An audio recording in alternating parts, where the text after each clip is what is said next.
bienvenue dans Smart Tech. Cette édition est entièrement consacrée au débat qui anime cette planète du numérique, la planète de l'innovation également. On va s'intéresser à la bataille avortée, en tout cas retour de cette bataille autour de l'anonymat. On va s'intéresser à l'intelligence artificielle évidemment avec la création d'un comité interministériel de l'IA générative. Et puis on va parler aussi des nouveautés du côté de Meta avec de l'IA encore une fois, mais pas seulement, aussi de la réalité mixte. C'est parti pour le grand débrief de l'ActuTech dans Smart Tech. Mes débatteurs aujourd'hui dans Smart Tech s'appellent Tariq Krim. Tariq Krim, le fondateur de Cybernetica. Bonjour Tariq. Bonjour. Alexandre Zapolski, président de l'Inagora. Bonjour Alexandre. Bonjour et Julien Pillot, économiste. Bonjour Julien. Bonjour Delphine. On commence avec cette bataille avortée autour contre, on peut dire même, l'anonymat qui s'est joué en fait dans les coulisses de l'Assemblée nationale pendant les travaux autour de la loi pour sécuriser et réguler Internet. Alors, ce sujet, ce n'est pas la première fois qu'il crée la polémique. Est-ce que son retour sur le devant de la scène vous a étonné? Non. Alexandre? Non, parce que effectivement, c'est un débat qui est presque aussi vieux est vieux Internet. Non, mais on avait l'impression que ça y est, on avait refermé le sujet, que finalement, on s'était quand même tous entendus pour dire que l'anonymat n'existe pas, en fait, sur Internet. Donc pourquoi, à chaque fois, faut-il le rappeler? Mais parce que la pression qui existe sur les réseaux sociaux, elle est de plus en plus importante. Et donc les politiques eux-mêmes, qui sont très sensibles à ce qui se passe en fait sur les réseaux sociaux, s'emparent en fait de ce sujet-là. Parce que c'est quelque chose qui touche du doigt. Je dis souvent d'ailleurs que si les politiques passaient plus souvent par les passages aux frontières aux aéroports, ça ferait très longtemps qu'on aurait résolu le passage aux frontières aux aéroports. Mais comme eux, ils bypassent ça, ils ne sont pas confrontés en fait à cette réalité-là. Mais pour le coup, ils sont confrontés à la réalité du côté ensanglanté des réseaux sociaux. Et donc, naturellement, ils cherchent en fait des parades, ils cherchent en fait des solutions. Et est-ce qu'il faut organiser un débat sur le sujet? Moi, je pense qu'il faut l'organiser parce qu'on voit bien qu'il y a quand même un sujet derrière ça. Il reste des frustrations, parce que finalement, l'amendement ne passera pas, mais la pilule non plus, j'ai envie de dire, elle passe pas sur ce sujet. Parce qu'on se dit, enfin en tout cas, les députés qui défendaient cette volonté de combattre l'anonymat sur les plateformes sociales, se disent finalement, si on oblige les utilisateurs à présenter la preuve de leur identité, ça va peut-être les calmer déjà. Ne serait-ce que cela. Julien Pillot. Ouais. Non, mais en fait, le sujet, c'est quoi finalement? C'est la répression, c'est la traque de personnes qui ont, d'ailleurs physiques ou morales, qui ont des comportements sur Internet qu'ils ne devraient pas avoir, qui seraient jugés illicites dans le monde réel. Mais la vérité, c'est que sur le plan technique, l'anonymat n'existe pas. Je n'ai pas connaissance de la moindre étude scientifique ou économique qui démontrerait de façon complètement claire et non biaisée que le fait d'utiliser des VPN ou des pseudonymes sur Internet complique la tâche sur le plan technique du législateur ou du régulateur. Donc, a priori, c'est plutôt une très mauvaise idée. Et moi, je me réjouis qu'on ait pu avoir ce débat parce que ce débat est utile. Il faut de temps en temps, effectivement, qu'on ait ce genre de discussion là où il y a lieu de les avoir, c'est-à-dire à l'Assemblée nationale, pour qu'on réaffirme finalement des réalités qui ont tendance parfois à être oubliées sous le coup de l'émotion. Mais il ne faut pas trop se réjouir parce que ce matin, en commission spéciale, le texte qui va être présenté a été voté en commission spéciale et a priori tout ça est simplement décalé, c'est-à-dire qu'en fait il y aura un galop d'essai à partir de 2027 et une obligation de s'authentifier, d'utiliser la carte d'identité numérique à partir de 2030. Donc on connaît le sujet, c'est-à-dire que plutôt que d'affronter la gronde maintenant, on prend une décision avec un impact qui aura lieu en fait. Ce serait une autre mandature. On va avoir l'occasion de débattre à nouveau sur ce sujet. L'idée de Paul Midi, qui est le rapporteur de ce texte, de la loi pour sécuriser Internet, c'est une plaque d'immatriculation. Il dit c'est comme si on avait une plaque d'immatriculation et comme ça on avance, non pas masqué, mais de manière claire avec notre identité affichée. Je dirais que moi déjà, ce qui est intéressant, c'est qu'à chaque fois qu'on met en focal un débat, ce qu'on voit, c'est qu'il y en a d'autres. Il y avait par exemple la question de la souveraineté numérique. Il y avait un amendement qui devait passer pour s'assurer que nos données ne soient pas hébergées, sur les serveurs européens. Ça, on n'en parle pas. Il y a eu tout un débat, évidemment, sur la question de quelles sont les entreprises qui vont ensuite sécuriser, parce qu'on sent aussi... je dirais qu'à chaque fois qu'il y a une loi sur le numérique, on voit plusieurs choses. La première, c'est qu'on a le sentiment qu'il y a une partie des députés qui ne comprennent absolument pas ce qu'ils font et qui ne connaissent absolument rien. C'est un vrai sujet, parce qu'on est quand même en 2023. Moi, j'avais commencé à m'intéresser à ce sujet au moment de la loi LCEN. Donc, c'était quand même il y a un petit moment. Pour la confiance en l'économie numérique. Exactement. Et donc, on a ça. Et la deuxième chose, c'est qu'on a cette forme de solutionnisme technologique. À chaque fois, un problème, une solution. Alors ça, maintenant, c'est d'ailleurs un problème, une start-up. D'ailleurs, j'ai vu des députés. Ah, je connais quelqu'un, il a fait une start-up, c'est super. Il pense avoir réglé le problème de la majorité pour les réseaux sociaux. Puis il y a une troisième chose qui, moi, me semble assez inquiétante. On le voit avec la loi de programmation militaire. Moi, à l'époque, j'étais au Conseil national du numérique quand la précédente avait été votée. Donc il y a une inflation sécuritaire. Une inflation sécuritaire qui fait que finalement, on n'est plus très loin de la Chine en termes d'outils, parce que le pays qui interdit les VPN, c'est évidemment la Chine. Enfin, c'est pas le seul. Il y a quasiment pour l'instant, finalement, on n'interdit pas l'utilisation des VPN en France. Absolument pas. Mais ce qui est intéressant, c'est qu'à travers ces débats, on sent en pointillé ce que sera la prochaine étape. Oui. Donc, au départ, c'est l'Internet est ouvert. On sait que la police a accès aux adresses IP. Enfin, le vrai sujet, c'est se focaliser sur qui fait quoi, comment. La deuxième étape, c'est on va demander de surveiller absolument tout. Donc ça, on l'a fait il y a 10 ans. Et aujourd'hui, c'est qu'on va empêcher les outils qui permettraient une forme d'anonymat. Parce que la question, moi, je suis toujours partagé entre les gens qui tweetent de manière anonyme parce qu'ils n'ont pas envie de le faire sous leur vrai nom. Et c'est le pseudonymat, en fait. Ouais. Et effectivement, d'autres questions qui sont mélangées, parce qu'on y viendra peut-être. Effectivement, la question du harcèlement à l'école, les questions autour des réseaux sociaux. Et là, je pense qu'il y a un autre sujet qui est un sujet qu'on ne veut pas ouvrir, à la fois au niveau européen et au niveau français, c'est que ce ne sont pas les réseaux sociaux qui nous rendent fous, c'est la combinaison des réseaux sociaux, du mobile et de l'intelligence artificielle. La combinaison de ces trois choses, on fait un cocktail explosif. Et comme on ne sait pas réglementer les applications, on ne sait pas expliquer comment faire des algorithmes qui nous rendent moins dingues, qui nous donnent... Parce que beaucoup d'effets, on le voit sur les réseaux sociaux, sont liés à des effets de meute, à la vitesse à laquelle l'information vient. Et ça, c'est un sujet qu'on ne peut pas vraiment toucher parce qu'on n'y comprend rien, ou on demande à l'ARCEP ou à l'ARCOM, les pauvres, de devoir régler tout ça.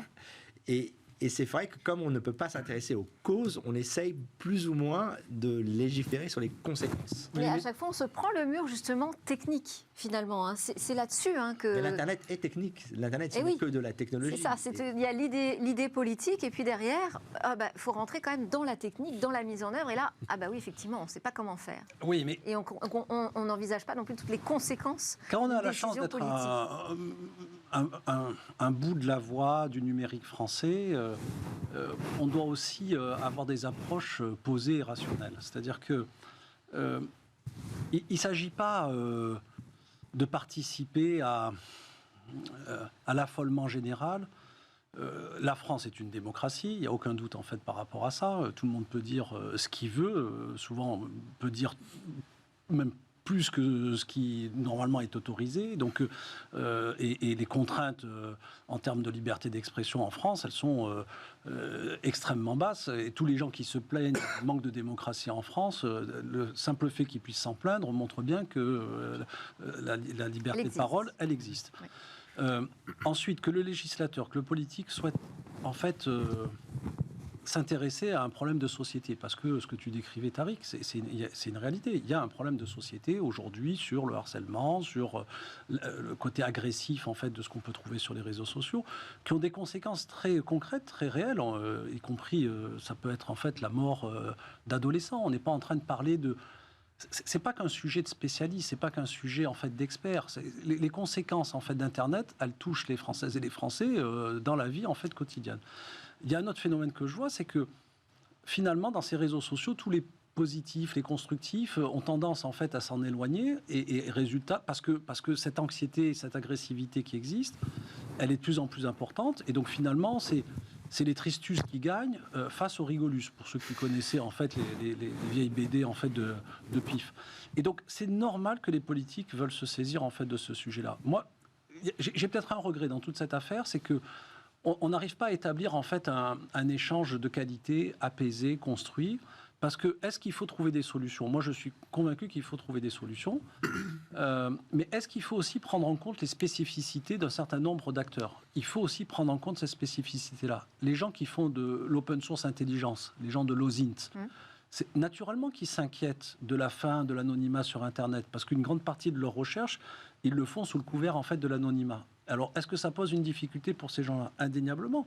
Mais donc, il faut réfléchir comment, au XXIe siècle, on va pouvoir continuer à protéger un certain nombre d'acteurs qui sont légitimement sous couvert en fait d'anonymat. Quoi, à poser des exceptions, des exceptions, des exceptions. Mais le problème, c'est que, comme on l'a tous finalement appris, parce que Thierry Breton l'a rappelé aux députés, le DMA, DSA, donc les lois qui ont été votées au niveau européen, sont des règlements qui s'appliquent immédiatement, comme le RGPD.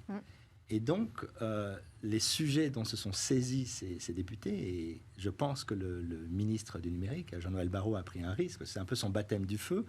Et c'est vrai que comme on est aussi dans une situation, on va dire, à l'Assemblée nationale qui est plutôt explosive, c'est difficile d'avoir des arguments sensés sur des sujets aussi importants que les retraites, la sécurité sociale et autres. On sent que on a voulu aller au-delà de ce que l'Europe, qui a quand même bien travaillé, qui a quand même produit énormément, qui a rencontré énormément de spécialistes, et qui a dit aujourd'hui, dans l'état de l'art, de ce que l'on peut faire, dans l'action, voilà ce qu'on a, DMA et DSA. Il y a des choses qu'on aurait pu améliorer, des choses qu'on aurait pu, évidemment. Là, en fait, j'ai l'impression qu'on a ouvert des sujets qui sont, d'un point de vue médiatique, évidemment, toujours importants.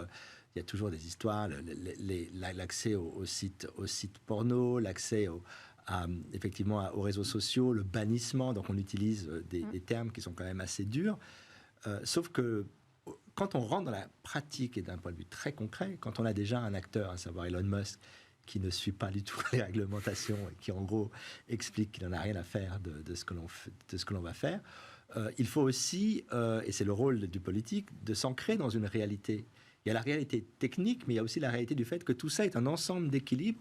Si on les bouge un petit peu trop, par exemple, on parlait tout à l'heure du cloud. Vous nous dites, appliquons déjà les directives européennes, en fait. Enfin, le règlement européen, adaptons-nous à ce règlement, ce sera déjà pas mal. Je pense qu'il y a... Ça ne suffira pas. Ouais. Oui, c'est ça. Ça ne suffira pas parce que tout à l'heure, Tariq l'a dit très justement, il y a la question de qu'est-ce qu'on essaie de corriger. Et tant qu'on restera sur un niveau d'action qui se contentera de regarder les conséquences plutôt que de traiter les causes, on n'y parviendra pas. Derrière les causes, en fait, c'est un économiste qui vous parle, mais il y a des modèles économiques. Et les modèles économiques aujourd'hui du web, c'est quoi? C'est générer de l'attention. C'est générer de l'engagement et conserver cet engagement le plus longtemps possible, parce que tant que vous êtes engagé, vous produisez de la donnée, ces données ont de la valeur, et tant que vous produisez de la donnée sur l'endroit X, vous ne la produisez pas sur l'endroit Y. Donc en plus de ça, ça vous renforce vous au détriment de vos concurrents. Et finalement, tous les algorithmes dont parlait Tariq tout à l'heure sont entraînés pour générer cet engagement et pour faire de la rétention de cet engagement. Et donc derrière, il se trouve que les contenus les plus discutables, les plus polémiques et parfois les plus illicites sur Internet génèrent plus d'engagement en moyenne que les autres contenus. Donc à la sortie, on se retrouve à déplorer de façon extrêmement régulière sur ce plateau d'ailleurs. Alors que c'est une évidence. Alors que c'est une évidence. Et tant qu'on n'aura pas revu les modèles économiques, si tant est qu'on soit capable de le faire sur le plan technique... C'est quand même en train de changer ça, justement, avec les nouvelles régulations, les obligations, ne serait-ce que du RGPD. On voit bien que les mouvements existent là dans les réseaux sociaux. Sur la plateforme X, par exemple, désormais, il y a des services payants. On voit arriver le retour du payant quand même. Oui, non, parce qu'en fait, ce qui est fascinant avec l'arrivée de l'intelligence artificielle, c'est donc l'arrivée de la simulation. On est capable aujourd'hui de simuler, de compresser le monde et de le simuler de manière totalement informatique. Et ce que le RGPD dit, c'est qu'on n'a pas le droit de récupérer les données personnelles pour faire ce genre de manipulation. Mais imaginons aujourd'hui qu'on crée une simulation du monde, ce que Facebook, ce que la plupart des acteurs ont, une simulation qui est finalement une simulation une copie numérique du monde dans laquelle on fait travailler les algorithmes qui sont en plus devenus de plus en plus intelligents, puisque désormais avec les derniers progrès dans l'IA, on est capable d'avoir des modèles très affinés. Désormais, on utilise ces simulations et donc on sort du monde réel. Et donc, ce qui est fascinant, c'est qu'il y aura toujours un avantage technique aux grandes plateformes, puisque là on l'a appris il n'y a pas longtemps. Par exemple, Facebook a un score entre 0 et 1 qui définit notre obédience politique. 0, on est très progressiste et 1, on est conservateur. Et ce qu'on découvre, c'est qu'en fait, on ne vit plus dans ce qu'on appelait des bulles de filtre. Ça, c'est un terme, à mon avis, qui n'est plus réel. On est dans des chambres d'écho. Et donc, quand on est quelqu'un qui est plutôt, on va dire, modéré, ce qu'on a envie, on est capable d'être face à des opinions divergentes, tant qu'évidemment, elles ne sont pas totalement folles. Et on est capable, ensemble, autour de cette table, de pouvoir discuter. Mais dès qu'on a été, d'une certaine manière, radicalisé à des extrêmes, avoir accès à des contenus qui sont l'inverse de ce que l'on veut est devenu impossible. On l'a vu avec le Covid, on l'a vu avec tout ce qui se passe.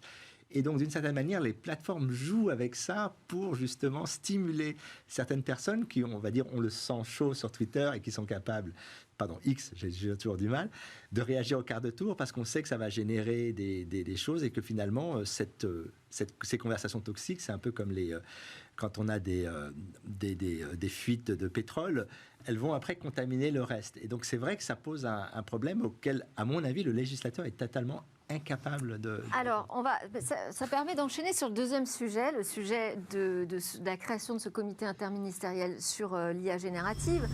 Ça vous semble intéressant, vous l'avez appelé de vos voeux, vous dites tiens, enfin ça y est, le politique va pouvoir faire son acculturation, son éducation sur ces sujets de l'IA et des algorithmes. Julien. Ma première réaction est évidemment une réaction positive, je pense que ça va dans le bon sens, on en avait besoin. J'ai quand même deux, trois points de surveillance quand même malgré tout. Je trouve que ce comité de surveillance, il n'est pas forcément... C'est pas surveillance, oui.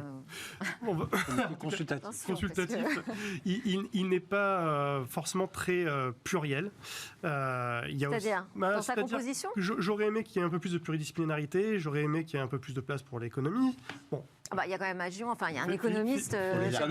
Pour les artistes, par exemple. J'aurais voulu qu'il y ait un peu plus d'universitaires, j'aurais voulu qu'il y ait un peu plus d'artistes, j'aurais voulu qu'il y ait un peu plus de représentation, finalement, de l'ensemble des corps de métier qui peuvent avoir soit une expertise à donner sur la recherche fondamentale, soit sur les conséquences économiques ou les conséquences métiers très concrètes. Et là, je trouve que je reste un tout petit peu sur ma fin. Et puis ensuite, il y a la question de la temporalité que l'on donne à ce comité. 6 mois pour rendre un rapport vu le pluralisme et la complexité des sujets finalement qu'il y a à traiter, je trouve que c'est extrêmement court. Voilà. Oui. Après, on nous dit aussi qu'il va y avoir d'autres comités qui vont se créer sur des sujets spécifiques, notamment du côté de la culture. On va peut-être y avoir des batailles, d'ailleurs, entre les ministères. On a un problème clair, c'est moi qui étais au Conseil national du numérique, il y a eu des moments où je me suis posé la question à quoi ça sert vraiment. Il y a un comité d'éthique de l'intelligence artificielle qui existe déjà, il y a un autre comité, il y a le comité de la Poste, enfin, il y a une dizaine de comités. Et d'une certaine manière, je pense que effectivement, tout le monde perçoit que l'intelligence artificielle générative a un potentiel de changer pas mal de choses. En bien et en mal, elle a la possibilité de créer de nouveaux acteurs économiques. Elle a aussi la possibilité de détruire des acteurs économiques, notamment en France, dans le domaine de la culture. Et c'est vrai que pour l'instant, ce que je trouve dommage, c'est que ce comité, où quasiment tous les gens sont légitimes, moi j'étais d'ailleurs persuadé que tu serais dans le comité, parce que tu représentes l'aspect open source. Merci. Que malgré cette légitimité, je sens qu'il y a aussi quand même un grand questionnement, c'est que l'État a du mal ou projette l'idée qu'ils vont organiser des forces technologiques, alors qu'en fait, elles ne font que les suivre. Et pour moi, la chose qui est très importante par rapport à ça, et c'était vrai également avec le cloud, c'est vrai avec l'ensemble des technologies, c'est qu'on va être dans un environnement où il y aura des petits acteurs, des acteurs de taille moyenne et les géants. Et aujourd'hui, on a toujours tendance à se dire on va réguler les géants, mais en régulant les géants, la contrepartie, c'est qu'on peut tuer les petits et on va rendre les moyens, on va les empêcher de grandir. Et donc, là, on a quand même Philippe Aghion qui est plutôt partisan de l'innovation, qui prône justement une réglementation qui soit mesurée, qui n'étouffe pas. On est dans une vision très business, alors que l'intelligence générative, ce qui est fascinant, c'est que ça va être des outils qui vont être sûrement, grâce à l'open source, disséminés, qui vont permettre à des nouvelles façons de créer. Et cette nouvelle approche créative, à mon avis, est absente. Mais c'est juste mon avis. Mais ça sera peut-être ça avec le ministère de la Culture. Peut-être, ouais. Bon, mais on a un comité parallèle. Et si on était plus positif autour de cette table, on devrait lancer un mouvement qui serait un mouvement à la fois pour être plus positif et plus constructif. Réjouissons-nous. Le président de la République, au mois de juin dernier, à l'occasion de Vivatech, fait un discours fondateur. Il prend 2 heures pour notamment parler du sujet de l'intelligence artificielle. Et il exprime très clairement, je vous invite à relire et réentendre en fait ce discours-là. La France supporte l'open source, la France aime l'open source.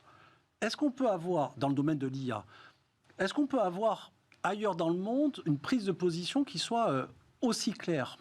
Je ne crois pas. Le président de la République... Les États-Unis, quand même. Non. La Chine. Non, mais non.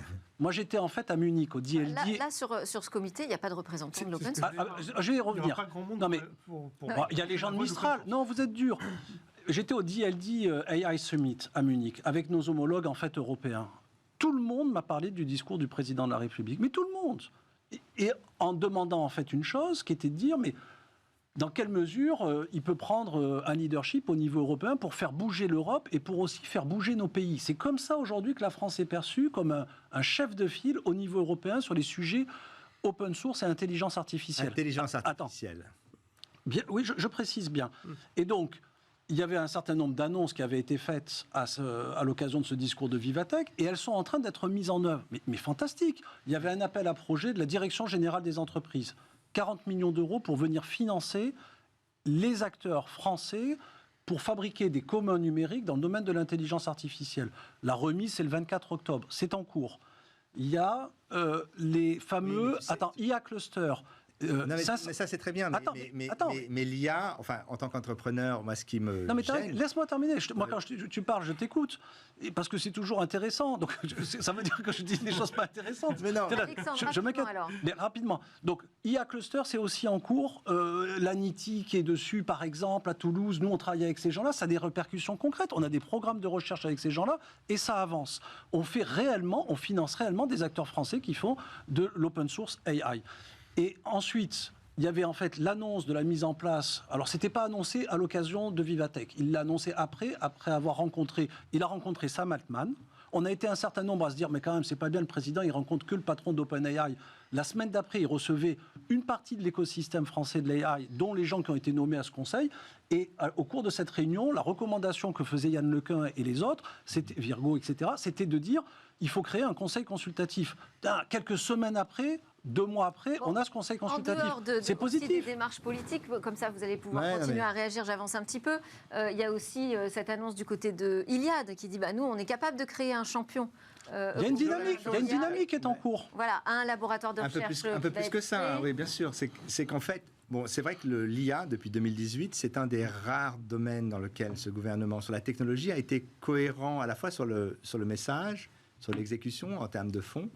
Et il se trouve que il y a une réalité, c'est qu'en IA, on a des très bons chercheurs, de très bons niveaux. Et visiblement, on est même capable de réattirer des talents de l'IA qui sont partis. Oui, mais ce qui est fascinant avec Mistral, c'est qu'on revient à ce que moi, j'ai toujours pensé être une start-up, c'est-à-dire des gens qui développent du logiciel. De toute façon, l'IA, on peut dire ce qu'on veut, c'est du cloud. C'est du logiciel. Et donc, on a cette excellence dans le domaine logiciel. Ce que je trouve dommage, c'est que cette excellence logicielle existe également dans l'open source, elle existe dans plein de domaines, mais pour plein de raisons, qui sont souvent des raisons de... on sent que les très très grandes écoles, en fait, dominent l'IA, et donc il y a quand même un tropisme aussi. Oui, parce que l'IA, c'est des maths. Ouais. Pas que, c'est aussi de l'informatique, c'est de la physique, c'est plein de choses. Mais effectivement, on n'a pas réussi à faire reconnaître ce talent. Et ce qui est dommage, c'est que d'un point de vue entrepreneurial, la France devrait être l'un des leaders mondiaux du logiciel, et on ne l'est pas. Pourquoi ? Parce que certains ministres ont pensé qu'on n'était pas bon dans le cloud, qu'on n'était pas bon dans tel domaine, alors qu'en fait, la réalité, c'est qu'on est bon partout, dès lors que l'on laisse les gens qui veulent créer des entreprises et les talents, et qu'on les reconnaît, soient mis en avant. Je trouve que dans l'IA, on l'a très bien fait, mais ce qu'on a fait dans l'IA, si on pouvait le faire pour tout le reste, ça serait fantastique. La seule crainte que j'ai, c'est qu'on se trompe d'échelle, en fait. Il nous reste 4 minutes, mais juste on va zapper un des sujets. On se trompe peut-être d'échelle, parce que j'ai peur qu'on fasse un sujet national, quelque chose qui devrait être traité au niveau européen, ne serait-ce que pour qu'on puisse avoir un mot à jouer et un mot à dire dans cette course à l'armement. Oui. Voilà, j'ai peur qu'on arrive sur un champ de bataille avec un autre tunnel face à des bazookas en face de nous. C'est l'idée de la locomotive, il faut une locomotive. Il en faudrait même plusieurs. Alors, au niveau européen, ou voire même au niveau international. Moi, je reviens tout juste de New York. Oui. J'ai eu la chance de participer. Alors, c'est quoi cette histoire de AI for Humanity là J'ai été invité. Qu'est-ce qu'il en sort de cette place qu'on va accorder à l'IA dans la société ? J'ai été invité cet été par le Tech Envoy. Je ne savais pas ce que c'était. Le Tech Envoy, c'est le représentant spécial du secrétaire général des Nations Unies, M. Guterres. Et donc, il y a un monsieur, M. Ahmadinejad, qui s'occupe des grands sujets technologiques pour la planète. Et donc, il a décidé cette année d'organiser son événement autour de ce thème AI for Humanity. Et donc, il m'a sollicité pour que je vienne parler d'open source AI. Qui était le titre de la conférence du président de la République sur l'IA en 2018. Exactement. Donc, comme quoi, il est assez précurseur. Et donc, cette parole-là, elle était attendue. Et donc, bon, pour faire court, moi, il y a 3 grands sujets que j'aurais aimé en fait pouvoir évoquer. Le premier, c'est que je suis absolument convaincu qu'il faut qu'on développe des grands communs d'infrastructures numériques. Parce qu'il n'y a pas d'IA sans calcul, et donc il y a besoin en fait de permettre aux développeurs open source d'accéder en fait à ces grands communs d'infrastructures numériques. Génial. Oui. Ce que fait Xavier Niel, il le fait pour les startups. Non, c'est ce que fait Exascale, le Gency en France, qui sont des gens en fait formidables. Mais il faut. On a fait l'Exascale, il faut dès à présent, en France et en Europe, faire le Zetascale. Et au niveau des Nations Unies, le message que moi je leur passe, c'est vous avez en fait des moyens qui sont très importants, vous gérez en fait la faim dans le monde, etc. Gérez l'intelligence dans le monde et permettez-nous de construire en fait des IA génératives open source en nous donnant les moyens. Il reste 2 minutes, ça veut dire qu'on ne parlera pas des autres actualités, les nouveautés autour de Meta. De Meta, non mais c'est pas grave, il y en aura encore des... Juste, on en parlera une prochaine fois, mais quand même, Meta accélère aussi beaucoup dans l'IA, avec un modèle un peu différent quand même de ce que fait OpenAI. Oui, Tariq et puis Julien, parce que... Oui, je voudrais juste modérer l'idée d'une vision globaliste, qui a toujours été une vision qui m'a fasciné, mais qui se heurte aujourd'hui à la réalité. C'est qu'on est dans une déglobalisation numérique. Aujourd'hui, l'accès aux puces est limité en Chine, qui a une bataille militaire. On dit toujours les budgets d'IA des États-Unis et de la Chine sont gigantesques. Mais il suffit de regarder les budgets militaires de ces deux pays. L'Europe n'a pas de budget militaire. C'est normal qu'elle ait finalement mis quelques cacahuètes sur le sujet. La France a la chance, avec des modèles comme Mistral, on verra ce que ça donne, de se dire avec moins de capacité de calcul, on peut faire des modèles équivalents à ce que font OpenAI. On verra.